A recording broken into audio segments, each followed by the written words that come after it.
अरे ये डाकण चढ़ी नथी सगा हथ ॾेई चाढ़ियो न त मां घर अंदर पहुचा त इया चओ न मम्मा तू नानी के मथे छिक मां गुड़िया धिको थी ॾियां सॉरी मूंखे धिको नहीं दिया हां धिको मां को ढोर डंगर आया जा रोड रोलर आया जो धिको नहीं दिया ऐ तुझे धिके दे करे मां बूथ पर वनी गिरे से त तुझे मुंह मले जेड़ो मुखड़ो खराब नहीं पवंदो वो मां सेल्फी की कढी सघंदसि फेसबुक ऐं ट्विटर ते मूंखे लखे लाइक्स मिलंदा आहिनि ख़बर अथव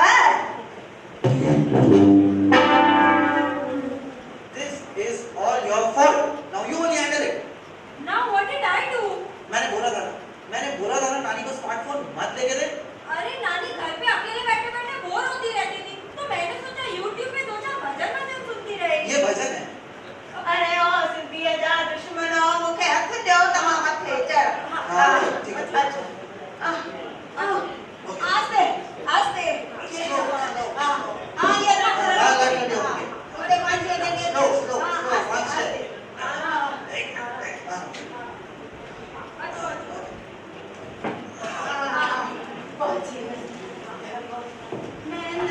कितने पे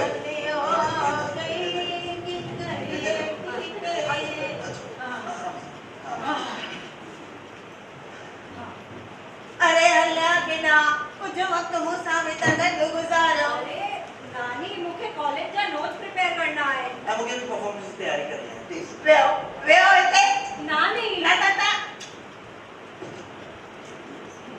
किसक्यों नानी हे bro you so what she did. What? अरे नानी हिकु दफ़ो वरी एक्शन करे ॾेखारियो न। केड़ो एक्शन? अरे यू जस्ट सी इट नानी प्लीज हिकु दफ़ो वरी करे ॾेखारियो न। एक्शन हाँ नानी तपाईं हेॾो चिकड़ वेंदा आहियो?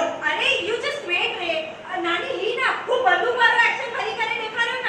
ना इहो बंदूक वारो एक्शन मां रिकॉर्ड करे YouTube ते अपलोड थी करे छॾियां पोइ पाण ई वेही ॾिसजो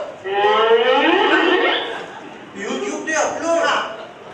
शिट तव्हांखे सभु ईंदो आहे? हा ओ जागर्स पास में नाउ मलींदो आहे न नंबर? अरे हुन जो फोटो हुन सां गॾु ईंदो आहे हुन खां सिखी आहियां। ओके नानी प्लीज हिकु दफ़ो लाइव करे ॾेखारियो न प्लीज। ठीकु आहे असां हिकिड़ो सौदो था कयूं। सौदो? हा हिकु ॾींहुं त मां हर रोज़ तव्हांखे हिकु नओं एक्शन करे ॾेखारींदसि पर पोइ तव्हां थोरो वक़्तु हर रोज़ मूंसां गॾु गुज़ारींदव। सॼो ॾींहुं अकेलो वेही वेही मन मायूस थी थो ओ नानी ओके प्रॉमिस असां तव्हां सां गॾु थोरो गुज़ारींदासीं। हा त पोइ ठीकु आहे इन जी शुरूआत असां अॼु खां असां हाणे ई खाई था कयूं हा त ध्यान सां ॾिसो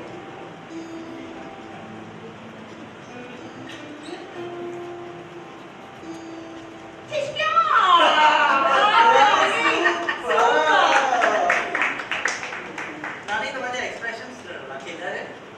नानी हिन उमिरि में तव्हां ईअं एक्सप्रेशंस ॾियो था त जुवानी में त तव्हां खिलर रहिया हूंदा। इने घड़ी त नाना आखिरी घड़ी ताईं नानी असां अटकिया रहिया हूंदा। अरे तव्हांजे नाने जी वरी कहिड़ी था ॻाल्हि करियो जे मुंहिंजा एक्सप्रेशन कमाल जा हुया त वरी हुनजा एक्शन कमाल जा हूंदा हुया। मतलब त तव्हांजो नानो ॼोर हुयो जॾहिं मौक़ो मिलंदो असुल ॼोर वांगुरु चिचड़ वांगुरु चिंबड़ी पवंदो हुयो। असां जॉइंट फैमिलीअ में रहंदा हुयासीं हा त पोइ हिक ॿिए जे वेझो अचण जो मौक़ो थोरो घटि मिलंदो हुयो। पोइ हिकु ॾींहुं तुंहिंजे नाने हिकु अटकल कई हिकु गिडड़ी आणे मूंखे ॾिनई ऐं चयईं त जॾहिं घर में अकेली हुजी त गिडड़ी वॼाइजे मां हिकदमि डुकंदो ईंदुसि। कुझु ॾींहं त इहो सभु ठीकु हलियो हिकु ॾींहं लाइ छा थींदुसि जो हर 10-15 मिंटे में अची मूंखां पुछे तो गिडड़ी वॼाई छा? मां चवांसि न वरी अची पुछे तो गिडड़ी वॼाई छा? मां वरी चवांसि न इहे 5-6 दफ़ा न करण खां पोइ तो चवे त वॼाए न तोखे गिडड़ी वठी छारे ॾिनी अथऊं कबट में रखण लाइ ऐं ॿुधो ऐं पाणे ई ज़ोर ज़ोर सां गिडड़ी वॼाइण लॻो। ॾाढो प्यार कंदो हो मूंसां संभाले रखी आहे ॾिसंदी आहियां त अखियूं वादियूं थी वेंदियूं आहिनि या वरी कॾहिं कॾहिं मुंहं ते मुस्कुराहट बि अची वेंदी आहे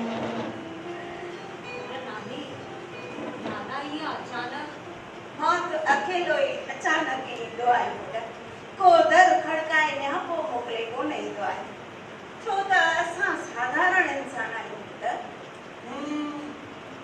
असां साधारण इंसान आहियूं मतलब त अहिड़ा बि इंसान हूंदा आहिनि जंहिंखे पंहिंजी मृत्यु जी एडवांस में ई ख़बर पइजी वेंदी आहे हा नानी ये तो तू बंडन मारे है हाउ इज दिस पॉसिबल नानी न सच में अहिड़ियूं ऊंचियूं आत्माऊं बि हूंदियूं आहिनि ओके ओके एग्जांपल ॾियो एग्जाम्पल मतलब कोई अहिड़ी आत्मा कोई अहिड़ो माण्हू जंहिंखे पहिरीं ख़बर पइजी वई हुजे त हुनजी मृत्यु नज़दीक आहे भगत कंवरराम साहिब भगत कंवरराम साहिब तव्हांखे यादि आहे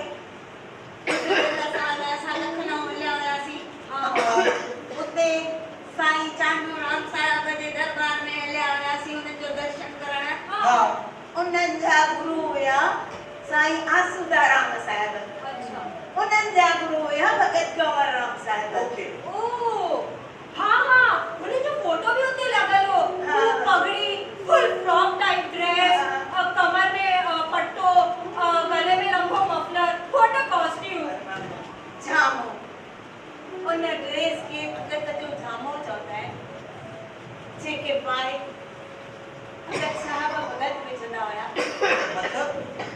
मतलब त उन ईश्वर जी आराधना कंदा हुया हुननि जे इज़त में भक्तीअ जा भॼन ॻाईंदा हुया नानी now we are dividing from the topic मूंखे ॿुधाए त कंवरराम साहिब खे पहिरीं ख़बर पइजी वई हुई त हुननि जी मृत्यु नज़दीक आहे हा सो वरी कीअं हाँ इहा ई त हुननि जी अलौकिक शक्ति हुई पंहिंजनि कातलनि खे साम्हूं ॾिठऊं त हिकदमि सम्झी विया त अंत वेलो अची वियो आहे ऐं कातल विशरदाननि जे रूप में हुननि जे साम्हूं अची हुननि खां हथ जोड़े आसीस वरितऊं त असां जंहिं कम लाइ आया आहियूं हुन में सफल थियूं ऐं भगत कंवरराम साहिब मुस्कुराईंदे हुननि खे आसीस ॾिनी कुझु पलनि बैदि उन्हनि श्रद्धालुनि हुननि खे गोलियूं हणी मारे छॾियो पर नानी हुननि खे गोलियूं हयूं छो छो त हुननि खे शक पइजी वियो हो त भगत कंवरराम साहिब पंहिंजे भक्तीअ जे मार्फत हिंदुनि खे मुस्लमाननि खिलाफ भड़काए रहिया आहिनि छा माण्हू उन्हें खे एॾो मञींदा हुआ हा भगत साहिब जे भगत जो ॿुधी हज़ारनि जी तइदाद में माण्हू अची इकट्ठा थींदा हुया उन वक़्तु असांजो देश ॾाढे नाज़ुक दौर मां गुज़री रहियो हो आज़ादीअ जी हलचल पंहिंजो ज़ोर पकड़े रही हुई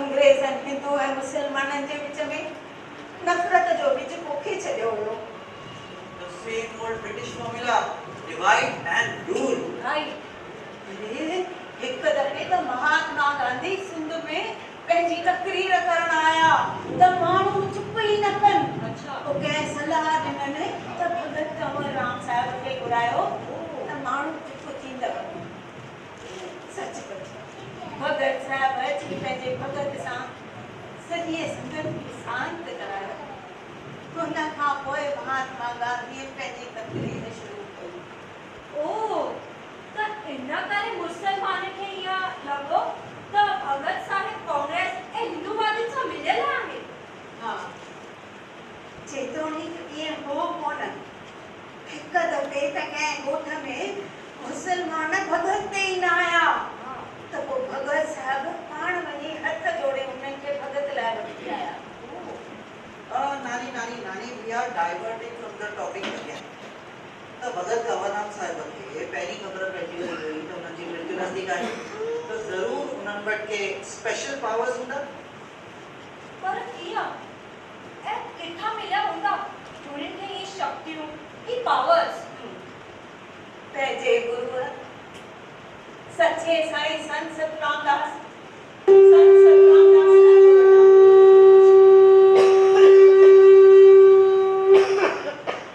जिन प्रभु जी एतिरी त भक्ति ऐं साधना कई जो उन्हनि खे इच्छा मृत्यु वठण में बि का तकलीफ़ कान थी। इच्छा मृत्यु? हा, अरे यूथनेशिया यार। मतलब त पंहिंजो पाण खे मारण जो हक़ Exactly. जेके अञा गुज़िरियल महीने सुप्रीम कोर्ट लीगल कयो आहे इंडिया में। Right. ओ अरे यूथनेशिया त हथरादू तरीक़ो आहे जंहिंमें कंहिंखे इजाज़त हुजे त हू तव्हांजो अंत कॾहिं बि आणे। पर संत साईं सतगुरु सतरामदास साहिब जिन जो रहकी साहब में अॼु बि आस्थान आहे, हुननि जॾहिं महसूसु कयो त हुननि जो पृथ्वीअ ते पधारण जो मक़सदु पूरो थी वियो आहे त हिकदमि पंहिंजो नाशवन छॾे त्यागण जो फ़ैसिलो कया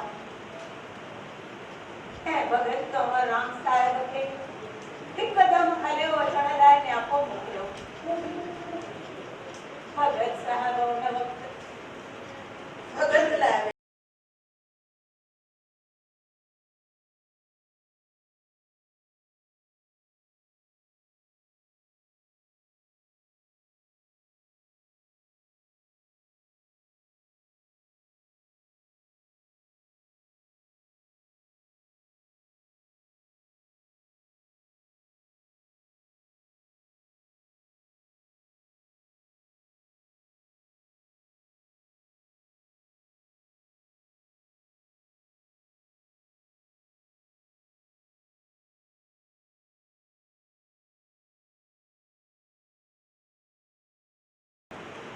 साईं ने काम से सॼो आहे ऐं चयो तो जे वेट मथे में पातो हुजे त उहो एतिरी चिलाए छॾे। भॻत साहिब वारा छो न आया हिन लाइ? भॻत साहिब जॾहिं इहो ॿुधो त हिकदमि उतां निकिरी पिया ऐं अची साईं जे चरणनि में हाज़िर थिया।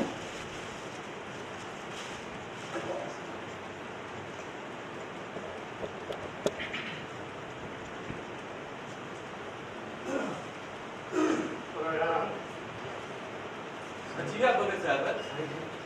साईं जिन अंदरि आहिनि, मां कंहिं ॿुधाइण थो त तव्हां आया आहियो।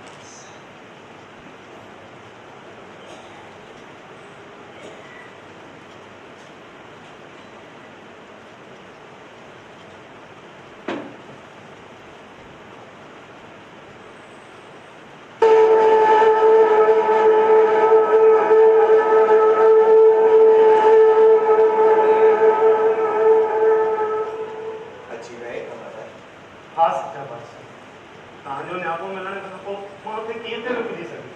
हुकुम कयो साईं। कमल, हाणे जेको मां तोखे ॿुधाइण वारो आहियां उहो ठंडीअ दिलि सां ध्यान सां ॿुधिजे। कमल, वक़्तु अची वियो आहे त मां ही लोक छॾे परलोक में वञी प्रभु जे चरणनि में पंहिंजो निवास स्थान न न सच्चा बादशाह, ईअं कीअं थो थी सघे? तव्हांजा त असांजो छा थींदो? केरु असांखे सही राह ॾेखारींदो? कीअं कंदासीं? कमल, तूं त पाण महाज्ञानी आहीं। तो वटि हिन संसार खे सही माना में ॾिसण जी ऐं सही रीत में सम्झी सघण जी अलौकिक दृष्टि आहे। न सच्चा साईं, मां त तव्हांजे रते बराबरि बि न आहियां। मां त उहो ई सच सम्झंदो आहियां जेको तव्हांखे सच लॻंदो आहे, उहो ई सम्झी सघंदो आहियां जेको तव्हां सम्झाईंदा आहियो, उहो ई पसे सघंदो आहियां जेको तव्हां पसण लाइ चवंदा आहियो। तव्हां खां सवाइ तूं मूंखां सवाइ कोन हूंदे कमल, मां हमेशह तोसां साण आहियां। सच सच सता बादशाह। लोड़ा राम, हुकुम साईं। अंदरां मुंहिंजी इहा कपिड़नि वारी पेटी ताणनि थी। साईं, तव्हां पंहिंजा सभु वस्त्र वताए ग़रीबनि में दान करे छॾिया। न को पैसो पाई, न ॿी का शइ। पेटीअ में कुझु बि कोन्हे साईं। तूं अंदरि ध्यान सां वञी ॾिस त सही ऐं जेको कुझु हुजे सो मूंखे आहे मज़ा आ गया तुमने साईं, मज़ा। वेही कंवर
ये हिक हमेशा आहे जेका असां पंहिंजी रोज़मर्रा जी ज़िंदगी में कमु आणींदा आहियूं।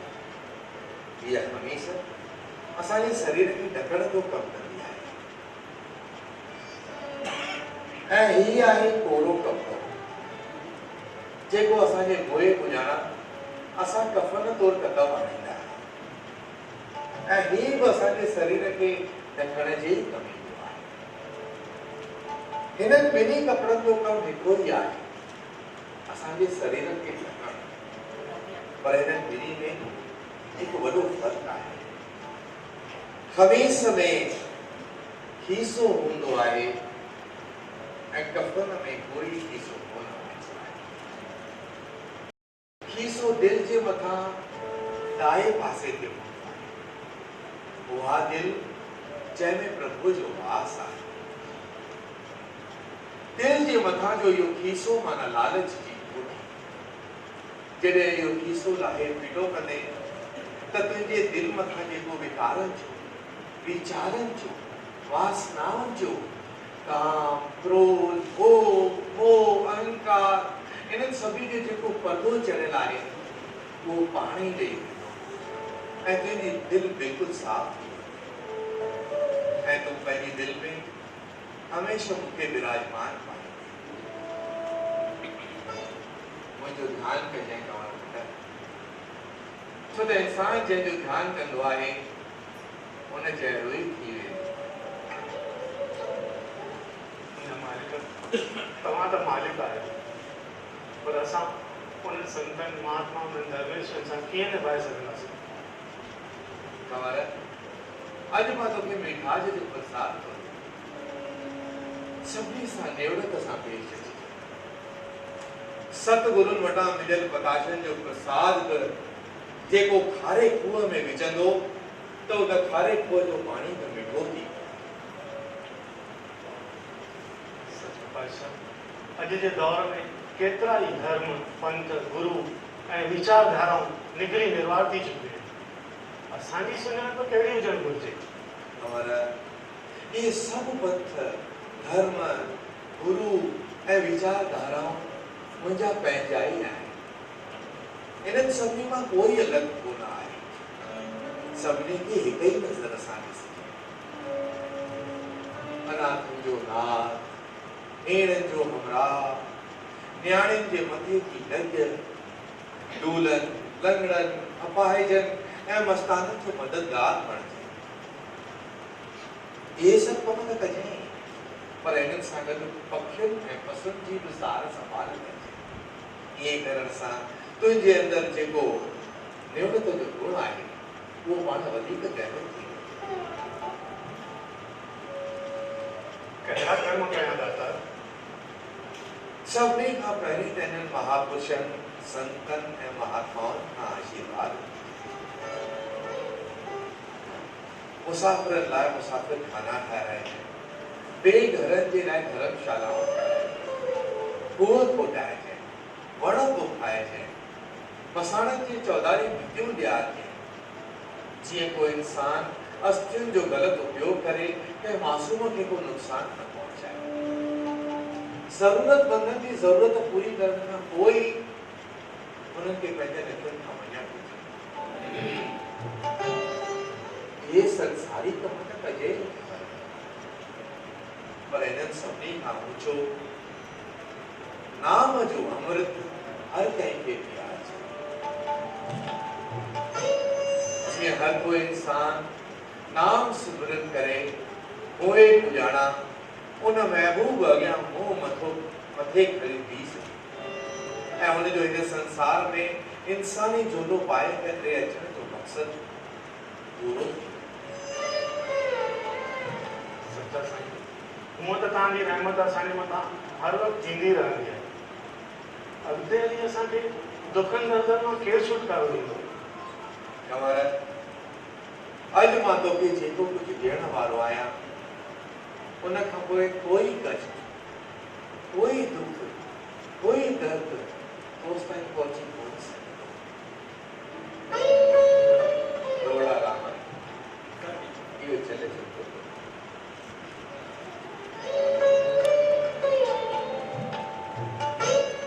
अचु कंवर अॼु प्रेम जो प्यारो पीआरे तोखे पाण चहिरो बणाए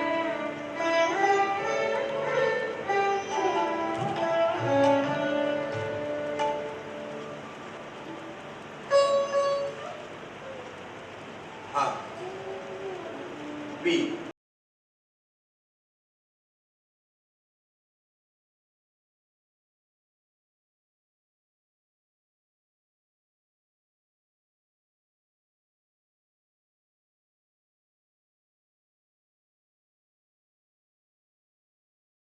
कंवर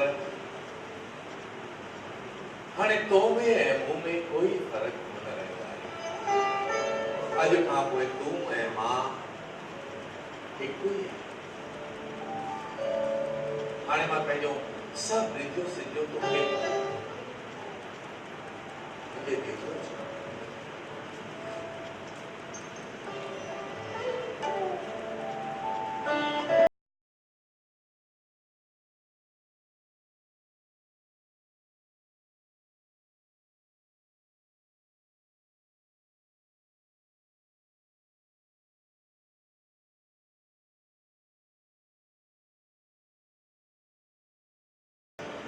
अॼु ताईं जेका इज़त जेको प्यार मूंखे ॾिनो अथव ऐं जंहिं श्रद्धा सां मूं ॾांहुं निहारियो अथव उहो ई प्यार उहा ई इज़त ऐं उहा ई श्रद्धा हाणे हिन कंवर खे ॾिजो हाणे कंवर ऐं मां हिकु ई आहियूं कंवर में मूं में कोई फ़र्क़ु कोन रहियो आहे अॼु खां पोइ कंवर ई तव्हां सभिनी जो रहबर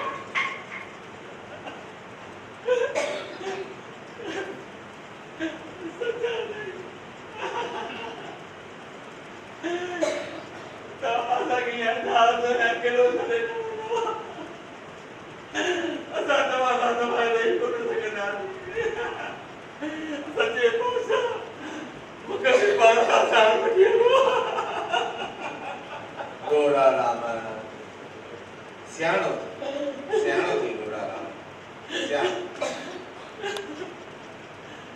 हिन संसार में अचण वञण जो पंहिंजो हिकिड़ो नियम हूंदो आहे हिन संसार में ईंदो हर को अकेलो आहे ऐं संसार मां वेंदो हर को अकेलो आहे हर कंहिं जे अचण वञण जो वक़्तु बि पंहिंजो आहे हिन वक़्तु मुंहिंजो वक़्तु अची आयो आहे इन करे मूंखे हे ईश्वर मुझे महर कर त मां हिन जहान खां हुन जहान जे विच वारी विधि चङी तरह पार करे तुझे चरण में अची निवास स्थान पाए।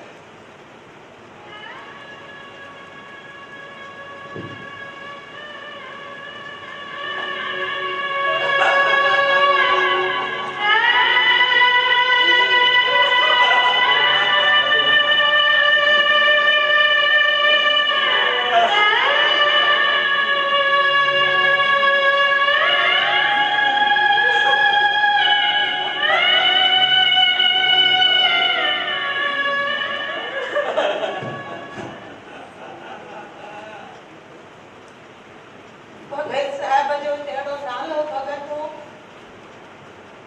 सच बच जिन जो होड़ो ही भगत हो जंहिं सेवा खे पंहिंजे जीवन जो मक़सद बणायो उन खां पोइ उन्हनि पंहिंजो सारो जीवन धाम ऐं प्राणी मात्र सेवा खे अर्पण करे छॾियो।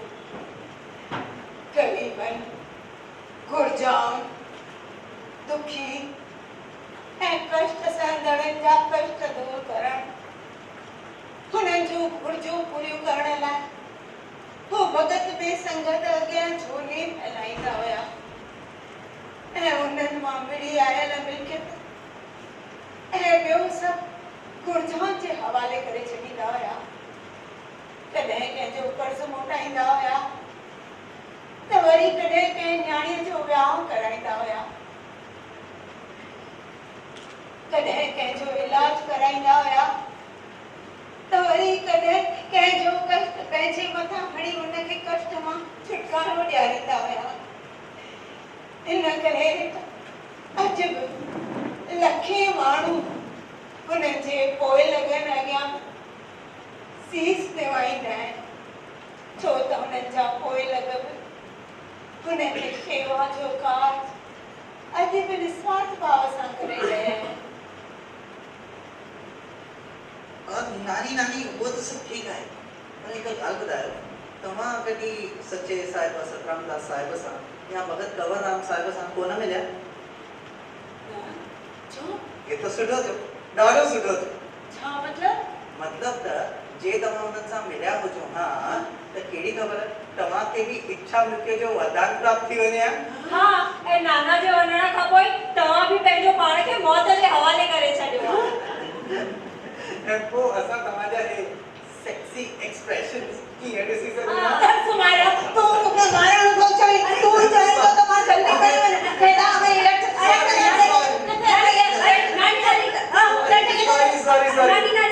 सेल्फी सेल्फी सेल्फी हिकु सेल्फी।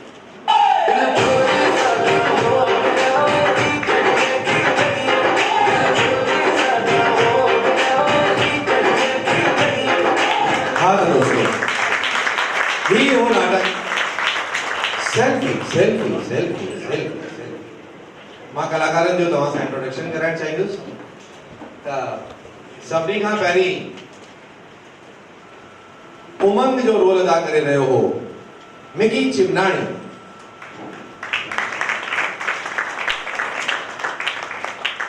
हुनजी भेण जो रोल अदा करे रही हुई राखी गावा रोहिड़ा।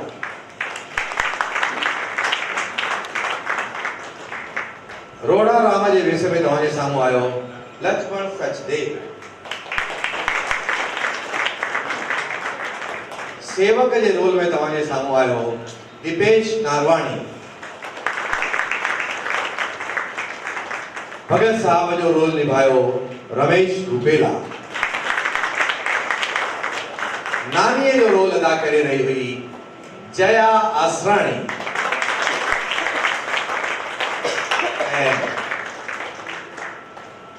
साईं सतरामदास जे रोल में मूं जेका ग़लती करण जी हिम्मत कई आहे उन लाइ माफ़ी थो घुरां। साईं सतरामदास जे वेस में तव्हांजे साम्हूं आयो नीरू आसराणी।